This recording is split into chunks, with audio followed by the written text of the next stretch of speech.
Terima Mari kita berdoa. Tuhan, terima kasih kalau pada saat ini kami boleh berkumpul bersama keluarga kami, maupun kami yang sendirian, kami tetap boleh beribadah secara online. Kami memohon supaya sekiranya kuasa Roh Kudus boleh memenuhi hati kami, sehingga ketika kami merenungkan firman Tuhan, kami semua boleh memiliki kekuatan yang daripada Tuhan. Tolong hamba-Mu juga yang menyampaikannya, agar di dalam segala keterbatasannya, kuasa firman-Mu yang bekerja. Di dalam nama Tuhan Yesus kami berdoa. Amin. Shalom, selamat hari Minggu, saudara-saudara kasih.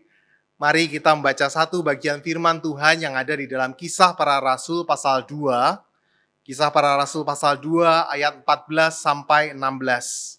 Dan kemudian nanti kita akan lanjutkan di dalam ayat yang ke-37 sampai ke-39.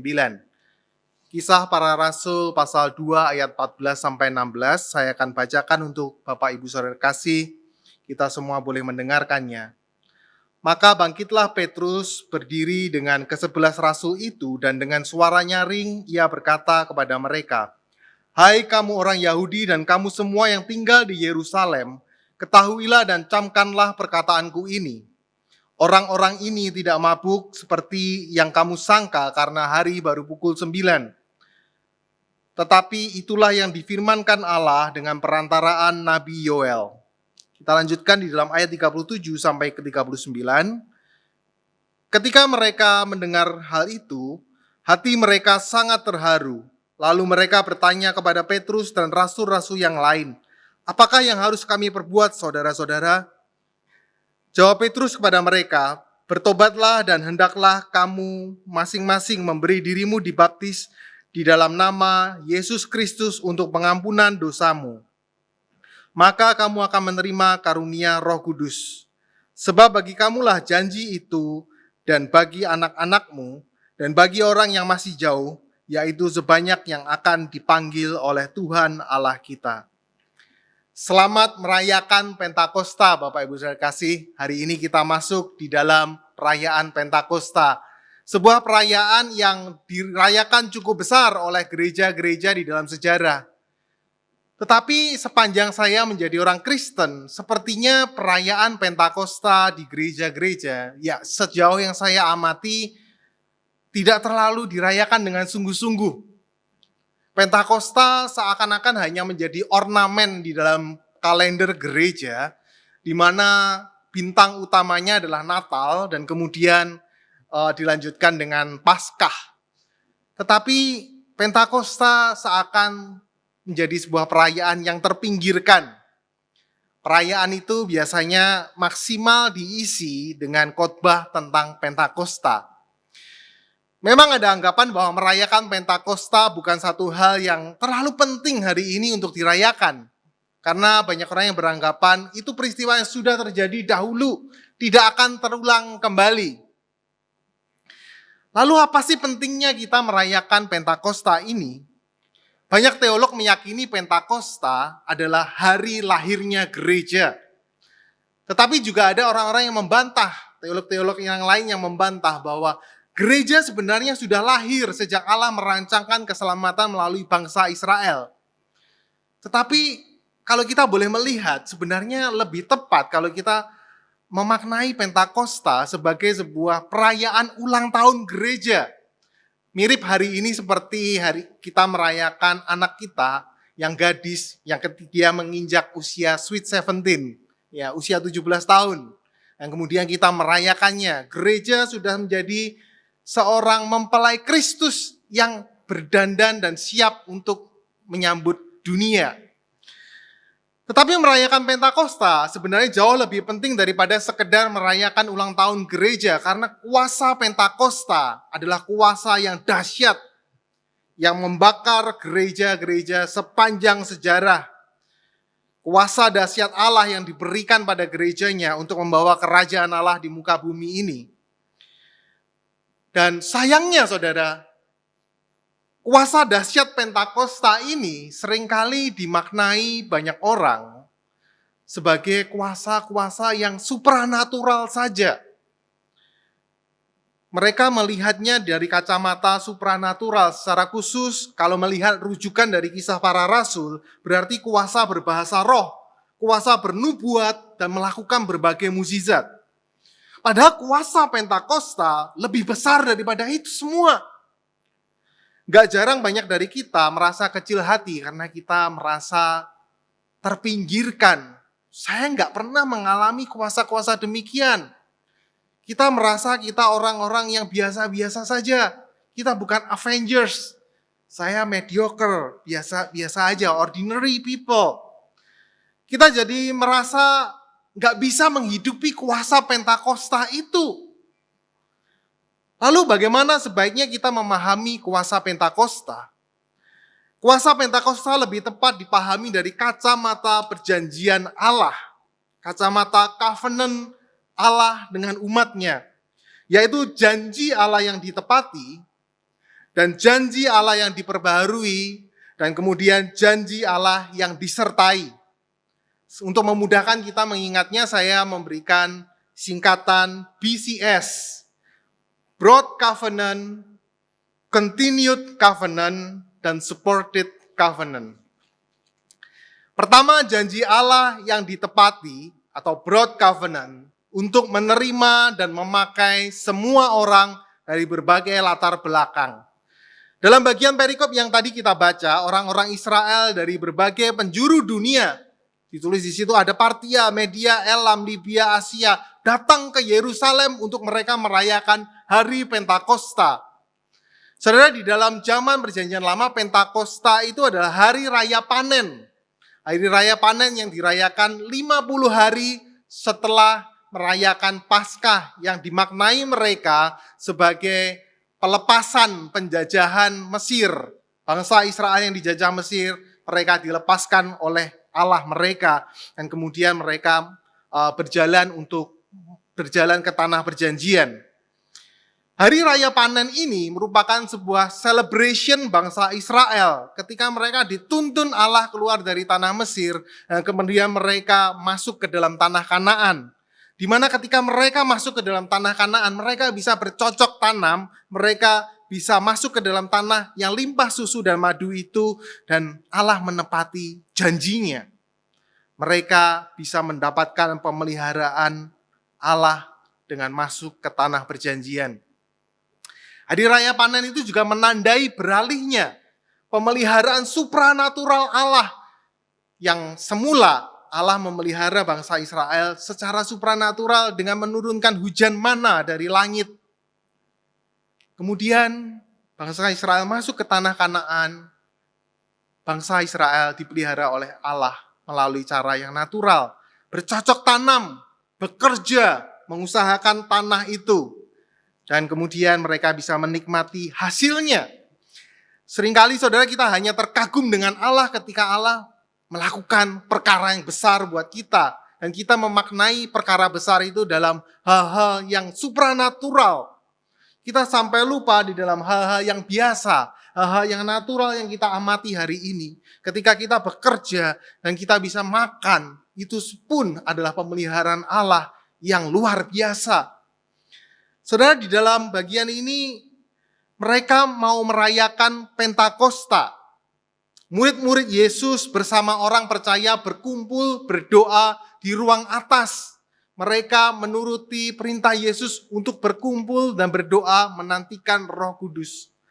Dan kemudian dari atas terdengar bunyi tiupan angin yang keras dan turunlah lidah-lidah api dan mereka tiba-tiba bisa berbicara di dalam bahasa-bahasa asing. Kegaduhan ini membuat banyak orang Yahudi yang saat itu berkumpul dari berbagai negara karena mereka mau merayakan Pentakosta. Mereka tertarik untuk melihat apa yang terjadi. Mereka kemudian mulai melihat apa yang terjadi di sana. Mereka yang tinggal di penginapan, di kos-kos harian yang ada di sekitar ruang atas, mereka bisa melihat murid-murid Yesus. Orang-orang percaya ini, mereka berbicara di dalam bahasa dengan logat sesuai daerah asal mereka. Mereka begitu kaget ketika mendengarkan para murid bisa berkata, "Ni hao, Ju Yesu Aini." Mereka begitu kaget ketika mereka bisa melihat orang-orang ini tiba-tiba, "Annyeonghaseyo, Yesunim salam합니다." Gusti Yesus, tresno, sayang kalian panjenengan. Bahasa-bahasa yang begitu mereka pahami. Dan kemudian banyak dari mereka yang keheranan ini nyinyir. Beberapa di antara mereka mulai gibah satu sama lain. Ini orang-orang pasti lagi mabuk amer. Mereka lagi minum anggur merah. Tapi Petrus kemudian membantahnya. Lalu Petrus berdiri dan mulai menyampaikan khotbah KKR pertamanya. Dia mengatakan, janji Allah melalui nubuatan Nabi Yoel sedang ditepati, sedang digenapi. Yaitu Allah akan mencurahkan rohnya kepada semua orang percaya. Jadi Allah menepati janjinya bukan hanya ketika Allah mengantar mereka masuk ke dalam tanah perjanjian dengan memelihara kehidupan mereka, tetapi Allah juga memberikan rohnya. Allah juga mencurahkan rohnya kepada umatnya. Allah memberikan bukan hanya berkat jasmani, tetapi Allah memberikan kelimpahan berkat rohani. Roh yang diberikan bukan hanya untuk laki-laki, bukan hanya untuk orang-orang dewasa, orang-orang yang di dunia ini dipandang sebagai orang yang terpandang, tetapi semua bangsa, anak laki-laki dan perempuan, orang-orang muda sampai lanjut usia, mereka akan bernubuat, mereka akan memiliki visi, mereka akan memiliki satu hasrat untuk memuliakan Tuhan. Mereka memiliki mimpi dari Allah. Pendek kata, semua orang akan dipakai untuk melayani Tuhan. Semuanya tidak terbatas oleh ras, semuanya tidak terbatas oleh gender, laki-laki atau perempuan. Dan kita bisa melihatnya di dalam kehidupan kita sehari-hari saat ini, saudara. Misalnya kita melihatnya di dalam anak-anak sekolah minggu yang lucu, yang membawa kantong kolekte ketika ibadah sekolah minggu. Lalu sekumpulan anak-anak remaja yang mereka sibuk berlatih untuk ibadah sol. Juga ibu-ibu Women Fellowship yang sibuk memasak untuk dipakai nanti dimakan bersama pada waktu persekutuan atau dibagikan kepada orang yang membutuhkan.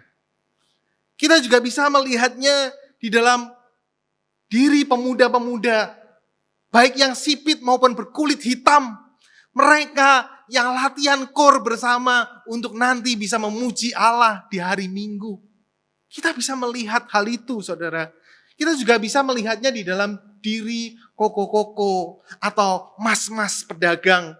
Mereka yang bekerja di luar, ketika mereka memberitakan kasih Tuhan, mereka bersaksi tentang kebaikan, pemeliharaan Tuhan di dalam kehidupan mereka. Kita juga bisa melihatnya di dalam diri oma-oma yang berdoa buat gereja dan juga buat anak cucunya. Roh Kudus akan membongkar segala benteng keangkuhan maupun benteng keminderan manusia. Benteng manusia yang seringkali didirikan di atas pagar ras, gender, usia, dan lain-lain. Kekayaan pendidikan. Laki-laki lebih berkuasa daripada wanita, wanita ngikut aja. Atau usia senior dengan usia yang junior. Yang senior merasa lebih berpengalaman, lebih memiliki hikmat. Mereka sulit percaya kepada generasi yang muda. Yang generasi yang muda curiga kepada generasi yang lebih senior, merasa mereka terintimidasi, atau mereka juga merasa dirinya lebih jago kita sebenarnya. Kita lebih update, kita lebih ngerti teknologi, mereka orang jadul mana ngerti sih. Ada sebuah benteng-benteng keangkuhan dan keminderan yang hari ini kita lihat di dalam gereja. Orang-orang yang lebih kaya, mereka merasa lebih berkuasa. Orang-orang yang lebih tidak kaya, mereka merasa diperdaya. Mereka merasa Ya memang kita orang miskin, ya bisanya cuman gini, ya sudahlah. Padahal sejak semula Allah menghendaki untuk memakai gerejanya diisi oleh anak-anak Tuhan dari berbagai latar belakang. Semuanya bersatu untuk membangun gereja Tuhan. Dan kita bisa melihatnya di dalam kisah para rasul ini.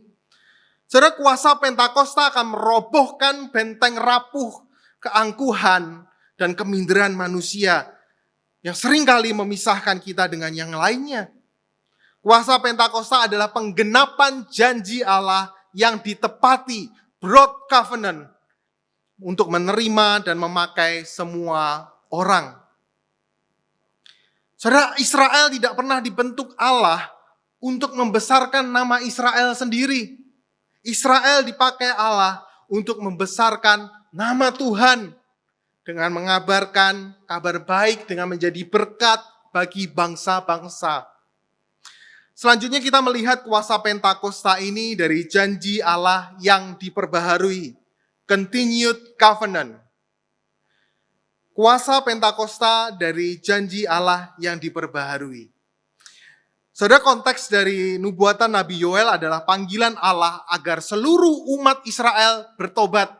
Seluruh umat Allah bertobat. Kita bisa melihatnya di dalam Yoel pasal 2.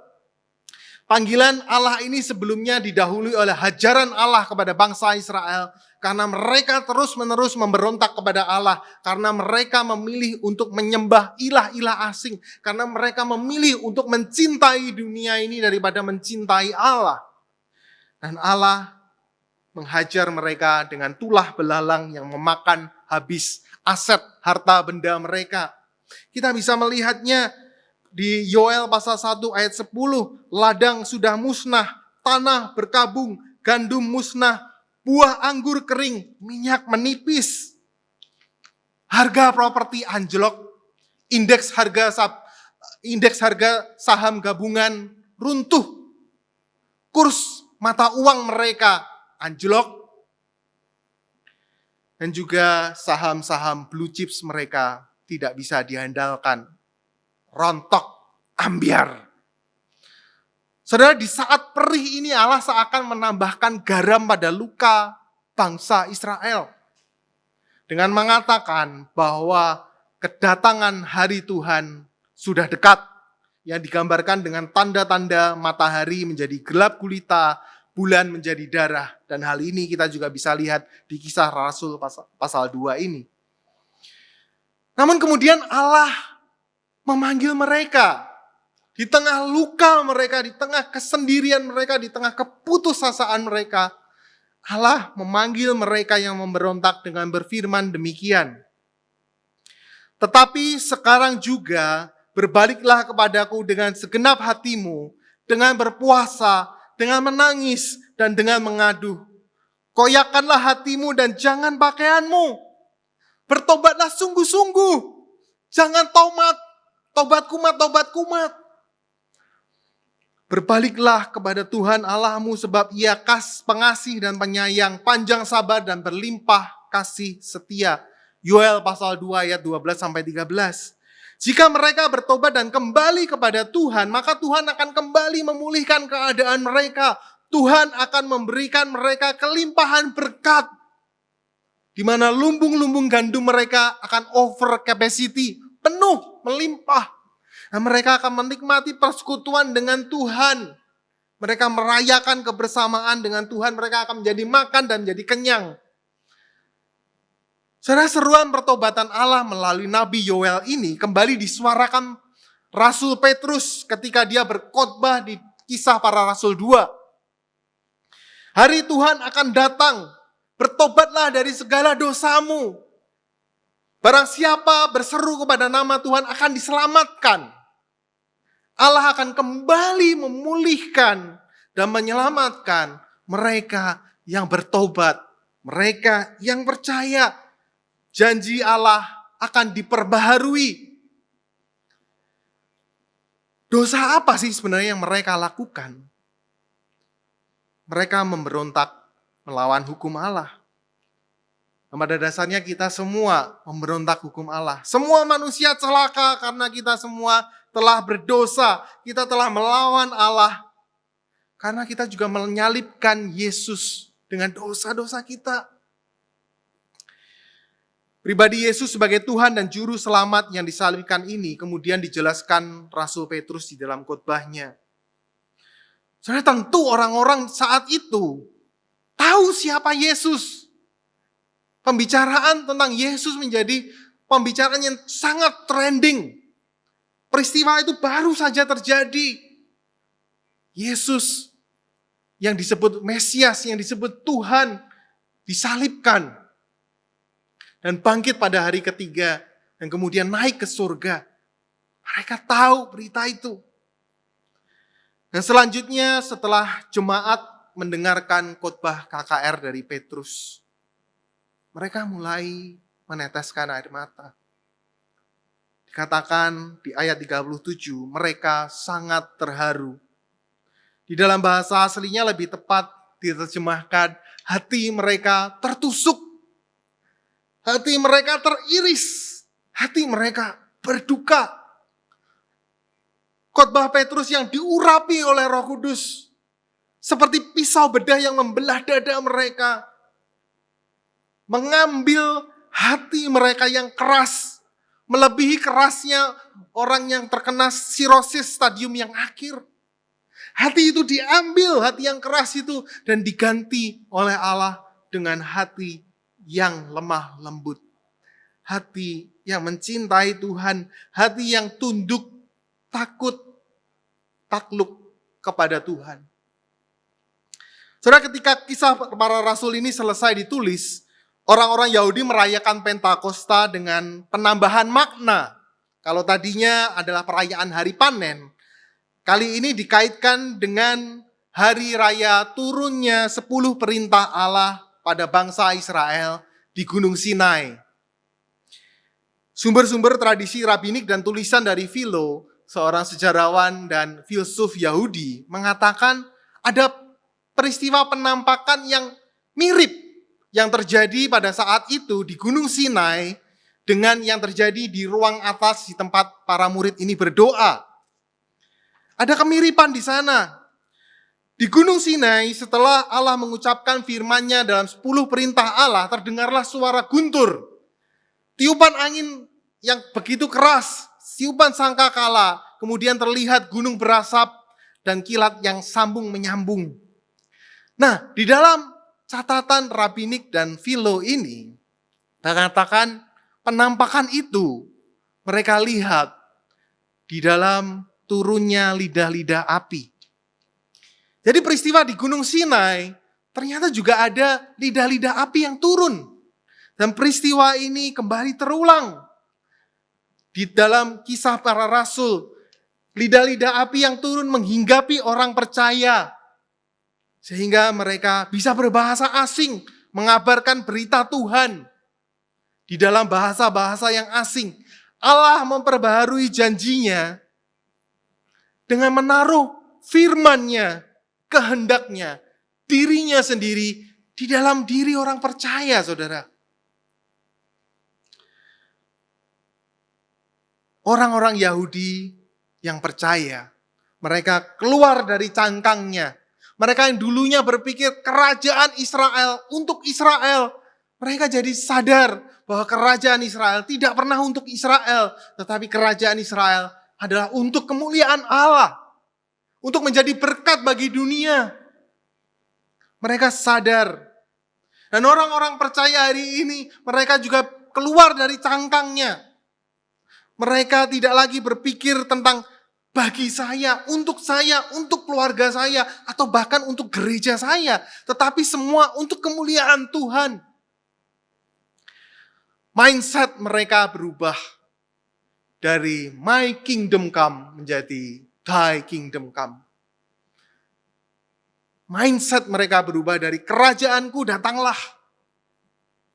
Menjadi kerajaan Allah datanglah. Saudara, Allah memperbaharui janjinya dengan memberikan umatnya hati yang baru. sehingga mindset mereka bisa berubah. Loh 10 perintah Allah, loh hukum Allah itu yang terukir dulunya di atas batu, kini terukir di atas hati manusia. Janji itu diperbaharui kembali, digores di dalam hati nurani manusia. Janji Allah itu dimeteraikan bukan hanya dengan darah Yesus, tetapi dengan kuasa Roh Kudus yang berdiam di dalam diri kita. Dengan pribadi Allah Roh Kudus yang senantiasa bersama-sama dengan kita. Sehingga kita semua suka melakukan kehendak Tuhan. Saudara, ini adalah mujizat. Hati manusia yang keras bisa diubah menjadi hati yang lemah lembut. Hati orang-orang yang cinta dunia diubah menjadi hati yang cinta akan Tuhan. Hati orang-orang yang senantiasa melawan hukum Allah, tetapi diubah menjadi hati yang menyukai hukum Allah. Ini adalah mujizat, saudara. Saudara, mujizat-mujizat supranatural yang pernah tercatat di dalam Alkitab, maupun yang kita lihat, semuanya bisa ditiru oleh iblis. Dukun-dukun Mesir sampai dukun-dukun di Jawa bisa melakukan mujizat-mujizat kesembuhan. Mereka bisa melakukan mujizat-mujizat yang lain juga. Mereka bisa meramal masa depan. Tetapi tidak ada satu pun yang bisa mengubah hati manusia. Ini adalah mujizat yang begitu besar. Tidak ada mujizat yang bisa mengubah hati manusia dari cinta dunia menjadi cinta Tuhan. Hanya Allah Roh Kudus yang sanggup mengerjakan mujizat ini. Saudara, 3 hari yang lalu saya bertemu dengan sahabat saya yang baru percaya Tuhan kira-kira setahun yang lalu. Ia mengundang saya untuk makan durian di rumahnya. Wah, ini kedagingan saya lemah, saudara. Tentu tidak saya tolak. Dan tidak lupa saya tentu tensi dan juga minum obat tensi saya. Saudara, ketika kami asik makan durian dan kami ngobrol, saya bertanya kepada teman saya yang baru percaya kepada Tuhan kira-kira 1 tahun ini. Brother, gimana kabar hidupmu belakangan? Lalu dia mengatakan, wow, mujizat bro, luar biasa. Saya penasaran, mujizatnya kayak apa sih? Saya pikir dia ngeledek saya. Lalu dia mengatakan demikian, gini bro, istri saya payudaranya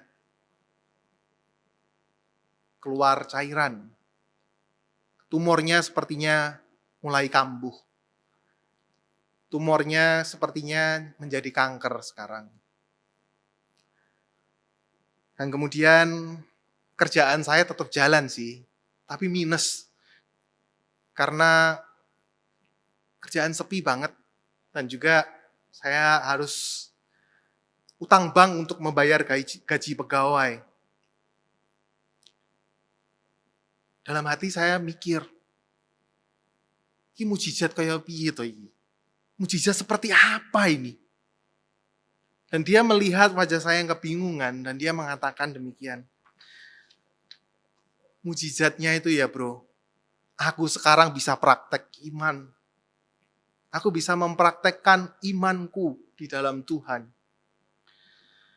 Aku terus bersyukur sama Tuhan. Wes pokoknya puji Tuhan terus bro. Wes pokoknya sukacita. Aku lebih bisa menikmati berkat Tuhan sekarang.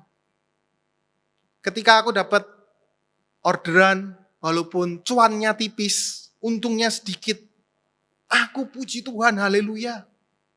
Dulu kalau dapat cuan tipis, wah saya ngomel bro. Tapi sekarang saya mau menikmati pemeliharaan Tuhan itu. Dan sekarang aku juga bisa menikmati waktu bersama keluargaku, sama istriku, anakku. Tiap malam kami bisa kumpul bersama mesbah keluarga. berdoa. Enak pokoknya uripku bro saiki bro. Yang penting bro, dia memberikan nasihat buat saya. Hidup ini jangan pakai pikiran, pakai iman. Tuhan yang sertai. Gak usah takut jalani hidup ini. Hidup adalah Kristus, mati adalah keuntungan. Ngono toh katanya Alkitab. Saudara, di dalam kesederhanaan pemahaman teologi teman saya begitu kagum dengan kekayaan dan pengalaman rohaninya bersama Allah Roh Kudus. Saya tidak bisa melihat lidah api turun di atas kepalanya. Teman saya nggak jadi Dragon Ball, saudara. Saya tidak melihat kepalanya bersinar. Tetapi saya bisa melihat kuasa Pentakosta itu bersinar di dalam dirinya. Saya kenal teman saya. Dulunya dia adalah orang yang cinta dunia. Gak ada cinta Tuhan itu, gak ada sama sekali deh. Yang dia pedulikan hanya duit, duit, dan duit. Dan dia menjalani hidup separti-partinya. Dia sangat menikmati berkat kelimpahan dunia dan dia gak peduli sama sekali sama Tuhan. Tetapi kini saya bisa melihat bahwa dia menjadi orang yang cinta Tuhan. Hidupnya penuh dengan iman, selalu bersuka cita. Saya melihat mujizat itu terjadi di dalam diri teman saya yang percaya kepada Tuhan. Orang yang cinta dunia diubah menjadi cinta Tuhan. Hanya kuasa Roh Kudus yang sanggup melakukannya. Hanya kuasa Pentakosta yang bisa mengubah, memperbaharui hati manusia. Kita akan menjadi orang-orang yang tidak mengeluarkan kalkulator kita ketika kita mau mempersembahkan sesuatu bagi Tuhan atau bagi orang-orang yang membutuhkan. Karena kita tahu hidup kita sudah ditebus oleh Tuhan. Orang-orang yang hati pikirannya sudah diubah Tuhan. Bukan lagi yang penting saya yang senang, tetapi Tuhan yang senang. Orang-orang yang tidak ngotot berdebat dengan pasangannya untuk membuktikan siapa yang benar. Tetapi dia mau memeluk pasangannya. Karena yang penting bukan siapa yang benar. Yang penting cinta Tuhan nyata di dalam keluarga ini. Yang penting bukan kerajaan saya, tetapi kerajaan Allah di muka bumi ini. Melalui keluarga saya, melalui pekerjaan saya, melalui pelayanan saya, melalui gereja saya. Semuanya demi kemuliaan Tuhan. Janji Allah yang diperbaharui, itulah yang perlu terus kita ingat, saudara. Terakhir, kuasa Pentakosta ini seharusnya dilihat dari janji Allah yang disertai, supported covenant. Disertai oleh siapa, saudara? Disertai oleh Allah sendiri. Di akhir khotbahnya, Petrus memberikan tantangan altar call. Agar mereka yang hadir bertobat. Dan ketika mereka bertobat, ketika mereka memberi diri dibaptis, mereka akan menerima karunia Roh Kudus. Lalu ia berkata, sebab bagi kamulah janji itu dan bagi anak-anakmu dan bagi orang yang masih jauh, yaitu sebanyak yang akan dipanggil oleh Tuhan Allah kita. Janji itu adalah buat mereka yang dipanggil oleh Allah. Artinya Allah yang bekerja di dalam hati manusia. Allah yang bekerja di dalam hati manusia ketika kita melakukan pelayanan kita, ketika Injil diberitakan, ketika kasih dinyatakan. Saudara, kita bisa melihat bagaimana Injil diberitakan dan dinyatakan. Melalui lifestyle, melalui gaya hidup jemaat yang pertama. Kita bisa melihat di perikop yang sesudahnya. Mereka bertekun di dalam pengajaran. Mereka berdoa bersama, mereka bertekun di dalam persekutuan, saling menerima satu sama lain, sekalipun berbeda. Pendek kata, mereka adalah murid-murid Yesus yang love God, love people, and impacting the world. Mereka senantiasa memuji Allah dan disukai orang. Dan tiap-tiap hari Tuhan menambah jumlah mereka dengan orang yang diselamatkan. Siapa yang menambahkan? Tuhan. Siapa yang menambahkan? Bukan hamba Tuhannya yang jago berkhotbah, bukan pelayan-pelayannya yang jago main musik, bukan majelis-majelisnya yang jago untuk mendekati jemaat yang baru hadir. Bukan. Allah yang menambahkan. Siapa yang mengerjakannya? Gereja. Seluruh orang percaya. Saudara, banyak dari kita seringkali enggan untuk melayani Tuhan karena kita merasa nggak cukup layak.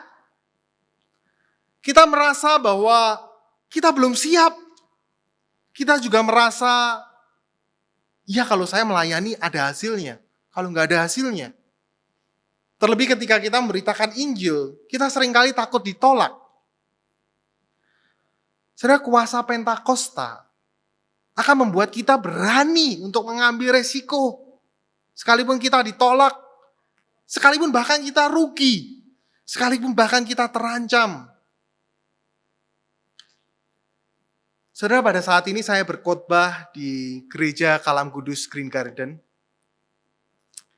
Saudara bisa lihat di bangku-bangku ini, di bangku-bangku yang kosong ini. Bagaimana ceritanya BCS Central Park bisa berdiri. Berdiri dengan resource yang terbatas saat itu. Pada saat itu, saya begitu penasaran, saudara. Dan saya bertanya kepada pendeta John Margono, yang sekarang sudah dipanggil oleh Tuhan. Saya bertanya kepada pendeta John Margono, bagaimana ceritanya BCS Central Park bisa berdiri? Padahal kalau saya lihat gereja Kalam Kudus Green Garden, ruangannya nggak begitu besar, bangkunya nggak begitu banyak, jumlah jemaahnya juga nggak gitu banyak. Apalagi saat itu, jumlah hamba Tuhannya juga sedikit. Beberapa masih bersama dengan kita, seperti penginjil Roni Pangkarigo yang saat ini sedang memainkan piano. Ada pendeta Roni Susaka, ada penginjil Amelia dan penginjil Grace. Saya bertanya dan pendeta John Margono mengatakan semuanya diawali dari lutut. Semuanya diawali dari doa. Pada saat itu kita sering berkumpul untuk berdoa. Kalau tidak salah tiap hari Sabtu. Kami berdoa memohon supaya sekiranya gereja Kalam Kudus Green Garden boleh berkembang, boleh diperluas. Dan Allah bekerja melalui cara yang tidak bisa dipikirkan. Tiba-tiba ada hamba-hamba Tuhan dari saat yang menawarkan untuk membuka gereja di Central Park. Dan ketika itu kami berdoa terus meminta pimpinan Tuhan. Sampai kami benar-benar yakin Tuhan pimpin, dan kemudian pada saat pindah banyak keterbatasan. Hamba Tuhan juga belum banyak, pelayan juga belum banyak. Tetapi nggak tahu bagaimana Tuhan terus menambahkan jiwa-jiwa yang datang. Dan gereja BCS Central Park menjadi gereja yang lebih besar lagi. Yang hari ini usianya hampir 9 tahun. Secara manusia nggak bisa dibayangin, Tur. Bagaimana gereja Kalam Kudus Green Garden bisa mendirikan gereja di BCS Central Park. Saudara, inilah kuasa Pentakosta. Kuasa Allah Roh Kudus yang menyertai umatnya, yang menyertai orang percaya, yang mau mendirikan kerajaan Allah di muka bumi ini. Doing the impossible for the glory of God.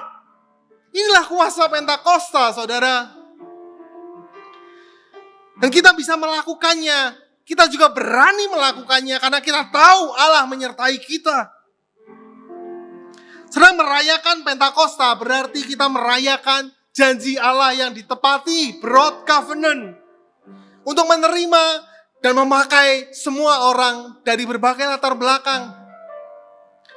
Di mana kita harus merobohkan segala tembok-tembok keangkuhan, segala benteng-benteng keangkuhan, kenyamanan kita, dan juga benteng keminderan kita, rasa rendah diri kita. Di mana kita juga harus merayakannya sebagai janji Allah yang diperbaharui, continued covenant. Di mana hukum Taurat, yaitu mengasihi Tuhan, mengasihi sesama, itu terukir di dalam hati kita. Jadi tidak ada alasan buat kita untuk hidup berkubang di dalam dosa, untuk jauh dari Tuhan. Tidak ada alasan, saudara. Tuhan telah menyatakan kasih-Nya, Dia tinggal di dalam kita. Bagaimana mungkin kita tidak mau cinta Tuhan? Kuasa Allah sanggup menolong kita keluar dari kubangan dosa kita.